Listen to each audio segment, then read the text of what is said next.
안녕하세요. 오늘 저희 손에 들린 자료는요. 최근 뜨거운 관심을 받고 있는 한국 방산산업 투자 분석 리포트예요. 특히 현대로템, 한화에어로스페이스, 그리고 LIG 넥스원 이 세 기업에 주목하고 있더라고요. 네, 맞습니다. 요즘 정말 관심이 많죠? 네. 근데 본격적으로 좀 파헤쳐 보기 전에요. 이 자료에서도 계속 강조하는 점을 먼저 짚고 넘어가야 할 것 같아요. 오늘 저희가 나누는 이 이야기들은 어디까지나 투자 판단을 위한 참고 자료라는 점, 그리고 모든 투자의 최종 결정과 책임은 전적으로 투자하시는 여러분께 있다는 점, 이걸 꼭 기억해 주시면 좋겠습니다. 네, 그 점 정말 중요합니다. 꼭 저희가 강조하고 싶은 부분이기도 하고요. 저희는 오늘 이 리포트가 어떤 근거로 한국 방산산업의 이 성장성을 이야기하는지, 또 각 기업의 투자 매력은 뭐로 보고 있는지, 그리고 어떤 위험 요소를 또 경고하고 있는지 그 핵심만 좀 뽑아서 살펴보려고 합니다. 좋습니다. 자, 그럼 가장 궁금한 것부터 시작해 볼까요?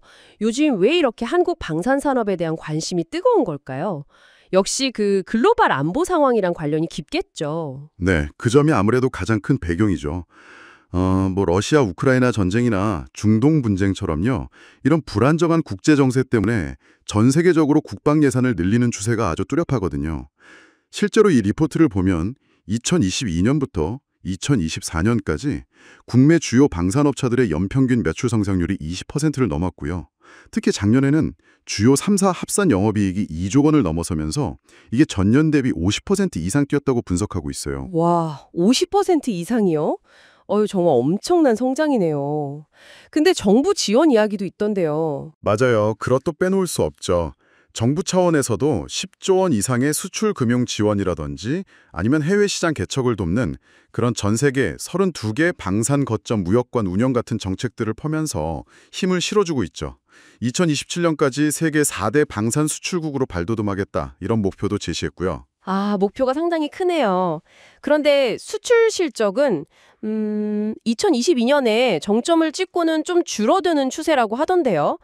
폴란드 수출 비중이 너무 높다는 그런 이야기도 있고요. 네, 바로 그 지점이 주의 깊게 봐야 할 부분입니다. 2022년에 173억 달러였는데 작년엔 95억 달러 수준으로 감소한 건 사실이에요. 그리고 말씀하신 대로 폴란드 비중이 거의 절반, 46%에 달했어요. 수출 시장 다변화가 아주 중요한 과제로 떠올랐죠. 그렇군요. 다변화가 중요하겠네요. 네, 현재 폴란드와 약 9조 원 규모의 K2 전차, 그러니까 그 주력 탱크 추가 수출 계약 협상이 진행 중인데 이 결과가 앞으로 흐름에 중요하게 작용할 수 있겠네요. 아, 그 협상이 중요하겠군요. 알겠습니다. 그럼 이제 개별 기업들로 좀 더 들어가 볼까요? 먼저 현대로템은 어떤가요? 현대로템은 방금 말씀하신 그 폴란드 K2 전차 수출 덕분에 창사 이래 처음으로 매출 4조 원을 넘겼다는 점이 눈에 띕니다. 그리고 방산뿐만 아니라 기존의 그 철도 사업도 같이 성장하고 있어서 사업 구조가 비교적 안정적이다 이런 평가를 받고 있죠. 오, 방산이랑 철도, 시너지라. 흥미로운데요. 한화에어로스페이스는 성장세가 더 가파르다고 들었어요. 네, 그렇죠. 한화에어로스페이스는 작년 영업이익이 무려 450% 넘게 급증하면서 시장을 아주 놀라게 했죠. 450%요? 와. 네, 전체 매출에서 방산 부문이 차지하는 비중도 약 70%로 상당히 높고요.